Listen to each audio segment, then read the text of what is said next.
মুসা আলাইহিস সালাম ফেরাউনের সামনে যেয়ে দাঁড়ালেন। ফেরাউনের জাদুকররা বিশাল বড় বড় বাঘ বানালো, সিংহ বানালো, সাপ বানালো। মুসা আলাইহিস সালাম দেখে ভয় পেয়ে গেলেন। আল্লাহ বললেন, মুসা ভয় নাই, তোমার লাঠিটা খালি ফেলো। লাঠি ফেলার সাথে সাথে মুহূর্তের মধ্যে হাইয়াতান তাসআ, বিশাল এক অজগর সাপ, ফেরাউনের জাদুকরদের বানানো সব ভাগ, ভাল্লুক, সিংহ আর সাপগুলো রেখে বিশাল ফানা ধরে আছে।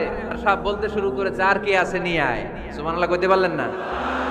এই দৃশ্য দেখার সাথে সাথে ফেরাউনের রাজপ্রাসাদের সামনে যতগুলো জাদুকর ছিল, কোরআন বলে ফাউলকিয়াস সাহারাতু সাজিদিন। এই দৃশ্য দেখা মাত্রই ফেরাউনের নিয়ে আসা বড় বড় জাদুকরগুলো মুসা আলাইহিস সালামের সামনে দাঁড়িয়ে আল্লাহর জন্য সেজদায় লুটিয়ে পড়েছে।